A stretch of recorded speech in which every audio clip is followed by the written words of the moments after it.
Hello viewers, welcome back to my YouTube channel commerce fun MD. I hope you all are well. आज आपके सामने मैं एक नया टॉपिक ले आया हूँ। आज का मेरा टॉपिक है अकाउंटिंग इक्वेशंस। अकाउंटिंग इक्वेशंस से ऑलरेडी मैंने एक वीडियो बनाया था लास्ट ईयर। अगर आप उस वीडियो को अभी तक नहीं देखे तो प्लीज़ इसका डिस्क्रिप्शन में उसका लिंक दिया रहेगा, आप उसको पहले देख लीजिए। अकाउंटिंग इक्वेशंस क्या है और अकाउंटिंग इक्वेशंस कैसे करते हैं हम लोग, ठीक है। तो आज हम लोग अकाउंटिंग इक्वेशन से एक साम करेंगे, एक ही नहीं 2-3 साम करेंगे। उससे हम लोग का कॉन्सेप्ट क्लियर होगा कि अकाउंटिंग इक्वेशंस कैसे करते हैं एग्जाम में, ठीक है। तो शुरू करते हैं आज का लेक्चर। आज का लेक्चर शुरू करने से पहले मैं आपको थोड़ा एक चीज़ बताने वाला हूँ। पहले हम लोग को अकाउंटिंग इक्वेशन करने से पहले हमको ये मालूम होना चाहिए डबल एंट्री सिस्टम क्या है। देखिए, एक बिजनेस ट्रांजैक्शन का, एक बिजनेस का जो लेन देन होता है, उस लेन देन का, सब लेन देन का मिनिमम 2 इम्पैक्ट पड़ता है बिजनेस के ऊपर, ठीक है। एक इम्पैक्ट को हम लोग डेबिट करते हैं, दूसरा इम्पैक्ट को हम लोग क्रेडिट करते हैं। तो अकाउंटिंग इक्वेशंस का जो इम्पैक्ट है, ये इम्पैक्ट एक इम्पैक्ट, और इस इम्पैक्ट्स को हम लोग बैलेंस शीट्स के द्वारा ही शो करते हैं। जैसे कि अकाउंटिंग का जो इक्वेशन है वो इक्वेशंस है assets equal to capital plus liability। Business का जितना एसेट्स रहता है उतना ही कैपिटल प्लस लाइबिलिटी मिलके सेम ही अमाउंट वो रहता है, ठीक है। बिजनेस का जो कैपिटल है और कैपिटल प्लस लाइबिलिटी जितना है और बिजनेस का एसेट ही सेम ही रहता है, ठीक है। इसको हम लोग प्रूव करेंगे। तो चलो शुरू करते हैं इलस्ट्रेशन। उसका क्वेश्चंस साइड में दिया रहेगा, आप देख सकते हैं साइड में क्वेश्चंस। पहले है Ramesh commences business with cash ₹70,000। Ramesh एक बिजनेस का ओनर है, वो एक बिजनेस स्टार्ट कर रहा है और कैपिटल कंट्रीब्यूट कर रहा है 70,000। उसका इम्पैक्ट कैसा पड़ेगा? सॉल्यूशन, रमेश क्या कंट्रीब्यूट कर रहा है? कैश कंट्रीब्यूट कर रहा है एज ए कैपिटल। तो रमेश, ये पॉइंट नंबर 1 है, कैपिटल कंट्रीब्यूट कर रहा है। कैपिटल कंट्रीब्यूट करेगा तो कैश इंक्रीज होगा, इसके लिए कैश इंक्रीज हो रहा है 70,000। और उसके साथ भी रमेश ने जो कैपिटल पैसा दिया था एज ए कैश, उससे उसका कैपिटल भी क्या हो रहा है? इंक्रीज हो रहा है। कितना? 70,000, ठीक है। तो अब आप देख सकते हैं बिजनेस का जो एसेट्स का टोटल है और लाइबिलिटी प्लस कैपिटल का जो टोटल है वो 70,000 है और उस साइड का भी 70,000 है। तो हम लोग बोल सकते हैं assets equal to liability plus capital, सब सम इक्वली रहता है। बिजनेस का सब ट्रांजेक्शन का बाद आप लोग मिला सकते हैं, मिला के टोटल आप देख सकते हैं ये दोनों इक्वल है। उसको ही हम प्रूव कर रहे हैं। दूसरा है purchase goods on credit. Business ने गुड्स परचेज किया क्रेडिट्स में, बिजनेस ने गुड्स परचेज किया क्रेडिट्स में। तो गुड्स क्या है? गुड्स एक एसेट्स है, तो एसेट्स के अंदर शो होगा। बिजनेस ने गुड्स कितना परचेज किया? 10,000 का बिजनेस ने गुड्स परचेज किया। गुड्स परचेज किया ऑन क्रेडिट में। तो रमेश जो बिजनेस का ओनर है वो बिजनेस में गुड्स को परचेज किया है 10,000 से। तो अगर गुड्स परचेज करेगा क्रेडिट में 10,000 का तो लाइबिलिटी इंक्रीज होगा। तो लाइबिलिटी क्या है? क्रेडिटर्स एक लाइबिलिटी है और लाइबिलिटी भी इंक्रीज हो रहा है। बिजनेस का कितना? 10,000, बिजनेस का लाइबिलिटी भी इंक्रीज हो रहा है। अब आप देख सकते हैं इसका इम्पैक्ट दोनों साइड में पड़ रहा है, 10,000 और 10,000 का। अब आप उसको अगर मिलाएंगे तो आपका 80,000 और 80,000 दोनों साइड में ही आप देख सकते हैं। 3 नंबर पॉइंट क्या है देख सकते हैं, sold goods on credit. Sold goods on credit, business ने गुड्स सोल्ड किया है 18,000 का और वो गुड्स खरीदा था 10,000 से। तो बिजनेस ने टोटल गुड्स को सोल्ड किया है ऑन क्रेडिट। बिजनेस ने गुड्स सोल्ड किया है ऑन क्रेडिट पे।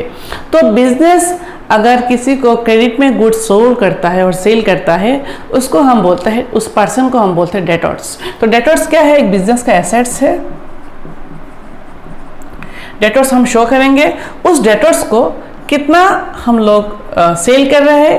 18,000 का गुड्स, 18,000 का रेट में हम लोग उसको गुड्स सेल कर रहे हैं। और उस गुड्स को हम लोगों ने खरीदा कितना था? उस गुड्स को हम लोगों ने खरीदा था उस गुड्स को हम लोगों ने खरीदा था 10,000 उस गुड्स को हम लोगों ने खरीदा था 10,000, ठीक है। तो उस गुड्स को हमने खरीदा था, तो 10,000 का जो प्रीवियस हम लोगों ने गुड्स खरीदा था वो क्या हो जाएगा, वो डिक्रीज हो जाएगा 10,000। तो पहले गुड्स था 10,000 का, अभी वो गुड्स सेल कर लिया, और उस 10,000 के गुड्स को हम लोगों ने सेल कितना किया, 18,000। तो यहाँ पर हम लोगों का क्या हुआ, लाभ हुआ है, प्रॉफिट हुआ है। तो प्रॉफिट क्या हो जाता है, कैपिटल में ऐड हो जाएगा। कितना प्रॉफिट हुआ है, 8,000 का हम लोगों का प्रॉफिट हो रहा है, ठीक है। तो ये इम्पैक्ट हम लोगों को पड़ रहा है। हम लोग टोटल बाद में करेंगे, सबको एक साथ कर लेते हैं और उसके बाद में हम लोग सोल्यूशन करेंगे। नेक्स्ट क्या देखिए, ट्रांजेक्शन हो रहा है, withdraw cash for private use. जो रमेश है वो बिजनेस से कैश विड्रॉ कर रहा है पर्सनल यूज के लिए, ठीक है। तो पर्सनल यूज के लिए अगर कैश विड्रॉ करेगा तो बिजनेस का कैश क्या हो जाएगा, कम हो जाएगा। तो कैश जो 70,000 था उससे 2,000 कम हो जाएगा, क्योंकि रमेश ने उस कैश को विड्रॉ कर रहा है 2,000 पर्सनल यूज के लिए, और पर्सनल यूज के लिए अगर वो कैश विड्रॉ करेगा तो उसका कैपिटल भी क्या होगा, डिक्रीज होगा। तो उसका कैपिटल भी क्या हो जाएगा, डिक्रीज हो जाएगा 2,000 से, ठीक है। तो ये था ये इम्पैक्ट। लास्ट इम्पैक्ट है हम लोग का paid rent. Paid rent, business क्या कर रहा है, अपना जो रेंट है, एक्सपेंसेस है, उसको पेड कर रहा है। तो रेंट पेड कुछ मेंशन नहीं है, कैश में दिया है कि रेंट देना बाकी है, ऐसा मेंशन नहीं किया। तो हम लोग एज्यूम करेंगे उस रेंट को कैश में पेड कर रहा है। तो कैश में पेड करेगा रेंट, अगर 3,000 का रेंट कैश में पेड करेगा तो पैसा तो जाएगा ना बिजनेस से, तो 3,000 का पैसा बिजनेस से कैश कम हो रहा है। और अगर एक्सपेंसेस हो रहा है तो बिजनेस का ओनर का कैपिटल भी डिक्रीज हो रहा है, ठीक है। तो हम लोग क्या करेंगे, उस कैपिटल से हम लोग 3,000 माइनस कर देंगे। एक बात हम लोग आपको ध्यान में रखना है, जब एक्सपेंसेस होता है, एक्सपेंसेस होने के बाद हम लोग कैपिटल से अकाउंटिंग इक्वेशन करने के समय हम कैपिटल से माइनस करते हैं, और अगर कोई इनकम हो रहा है तो उस इनकम को हम लोग कैपिटल के साथ प्लस करते हैं, ठीक है। एक्सपेंसेस होने से कैपिटल से लेस करते हैं और इनकम होने से हम लोग कैपिटल के साथ ऐड करेंगे, ठीक है। तो ये था क्वेश्चन। अब हम लोग उसको ऐड कर लेते हैं। अगर आप ऐड करेंगे, कैश आपका बैलेंस रहेगा 70,000 माइनस 5,000, आपको बैलेंस रहेगा 65,000, प्लस गुड्स का जो बैलेंस है 10,000 गुड्स खरीदा था उसको सेल कर दिया, तो गुड्स का वैल्यू है 0, और डेटर्स है आपका 18,000। तो ये था हम लोग के एसेट्स का साइड। अब हम लोग देखते हैं कैपिटल का साइड।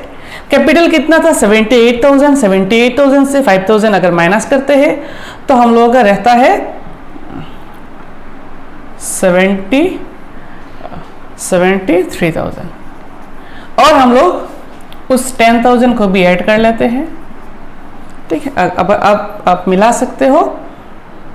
आपका एसेट साइज टोटल कितना है, ये 65,000 प्लस 8,000 आपका हो रहा है 83,000, और ये दोनों साइड मिला के आपका हो रहा है 83,000। तो ये हो गया ना प्रूफ, आपका जो एसेट्स है, और एसेट से आपको क्या मिल रहा है, लायबिलिटी प्लस कैपिटल क्या हो रहा है, इक्वल हो रहा है। तो ये प्रूफ हो रहा है, और ये हर टाइम प्रूफ होता ही जाएगा, क्योंकि ये अकाउंटिंग एक ऐसा ही एक फॉर्मूला है जिसमें जो अकाउंटिंग इक्वेशंस है, जो अकाउंटिंग इक्वेशंस का जो फॉर्मूला है हर टाइम वो इक्वल रहता है, ठीक है। तो ये था हम लोग एक क्वेश्चन का सोल्यूशन। मैं अभी एक दूसरे क्वेश्चन का सोल्यूशन आपको दिखाऊंगा, ठीक है।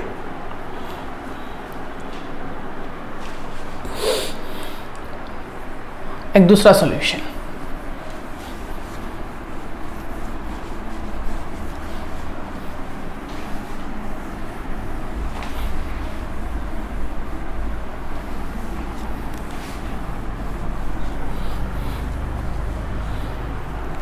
नेक्स्ट क्वेश्चन मेरा पास है, एक छोटा सा क्वेश्चन है। एक बड़ा क्वेश्चन ले लेते हैं, छोटा क्वेश्चन करते हैं। कॉमेंस बिजनेस विथ कैश, कोई नाम नहीं बताया, सपोज मान लो एक्स ने एक बिजनेस को स्टार्ट किया, कॉमेंस किया। उस बिजनेस कॉमेंस करने के लिए वो कितना कैश दिया है, 30,000। तो पॉइंट नंबर 1 कितना है, कैश दिया बिजनेस में, तो कैश आ रहा है कितना, 30,000, तो कैश को हम लोग प्लस करते हैं। उसके साथ साथ उसका कैपिटल भी कितना इंक्रीज हो रहा है, 30,000। बिजनेस का ओनर का कैपिटल भी कितना इंक्रीज हो रहा है, 30,000। तो ये था पहला इम्पैक्ट। दूसरा इम्पैक्ट क्या होगा, purchase goods on credit. Goods purchase किया है क्रेडिट में, तो गुड्स एक एसेट्स है, गुड्स इंक्रीज हो रहा है कितना, 17,000 का गुड्स खरीदा है। और उसके साथ साथ अगर गुड्स अगर आप क्रेडिट में करेंगे तो आपका लायबिलिटी भी क्या हो जाएगा, इंक्रीज हो जाएगा, ऋण इंक्रीज हो जाएगा कितना, 17,000। आप देख सकते हैं इम्पैक्ट क्या पड़ रहा है। नेक्स्ट है purchase furniture in cash. Business ने फर्नीचर परचेज किया, तो अगर फर्नीचर परचेज किया तो फर्नीचर क्या हो जाएगा, इंक्रीज होगा। फर्नीचर एक एसेट है। फर्नीचर कितने में परचेज किया 2000 का, 2000 का फर्नीचर परचेज किया। तो फर्नीचर परचेज कैसे किया, कैश में किया, तो कैश डिक्रीज हो रहा है, कैश क्या हो जाएगा, डिक्रीज हो जाएगा। इस ट्रांजैक्शन का इम्पैक्ट लायबिलिटी और कैपिटल के ऊपर नहीं पड़ेगा, क्योंकि ये ट्रांजैक्शन एसेट से ही रिलेटेड है। ठीक है, एक एसेट इंक्रीज हो रहा है और दूसरा एसेट डिक्रीज हो रहा है, तो ये ट्रांजैक्शन का इफेक्ट उसी एसेट साइड में ही रह जाएगा। Next, charges depreciation on furniture. जो फर्नीचर है उस फर्नीचर्स का वैल्यू क्या हो रहा है, डिक्रीज हो रहा है। कितना डिक्रीज हो रहा है, 400 का। तो अगर फर्नीचर का वैल्यू डिक्रीज हो रहा है तो फर्नीचर से माइनस होगा, और उस डिक्रीज होने के बाद उसका इम्पैक्ट पड़ रहा है कैपिटल पे। मैंने पहले वीडियो में पहले क्वेश्चंस में बताया था कि अगर एक बिजनेस का एक्सपेंसेस हो रहा है तो इस एक्सपेंसेस का पैसा लेस होता है, इस एक्सपेंसेस का इम्पैक्ट पड़ता है कैपिटल पर। एक्सपेंसेस होगा तो कैपिटल से माइनस होगा, और अगर इनकम हो रहा है तो कैपिटल के साथ ऐड होगा। तो इधर डेप्रिसिएशन एक्सपेंसेस है तो कैपिटल से माइनस होगा, तो कैपिटल से कितना माइनस होगा, 400 का। तो ये था हम लोग का क्वेश्चन, सिंपल ही था। अब हम लोग टोटल करके निकाल सकते हैं। इधर का टोटल कैश का टोटल कितना हो गया, प्लस 28,000 प्लस 17,000, और उसके बाद प्लस क्या होगा, 2000 माइनस 1600। उसका टोटल आप निकाल सकते हैं, 30,000 माइनस 400, 29,600 प्लस 17,000। ठीक है, तो टोटल कितना निकलेगा आप लोग ऐड करके बता सकते हैं, 36,600, और उस साइड का भी टोटल होगा 36,600। तो आप लोग देख सकते हैं कि आफ्टर एवरी ट्रांजेक्शन आपका जो लायबिलिटी है प्लस कैपिटल है उसका इक्वल रहता है एसेट्स। तो ये था हम लोग का छोटा सा टॉपिक, और नेक्स्ट वीडियो पे मैं आपके सामने लेके आऊँगा और कुछ अकाउंटिंग इक्वेशन का सम्स। ठीक है, आज के लिए इतना ही, धन्यवाद।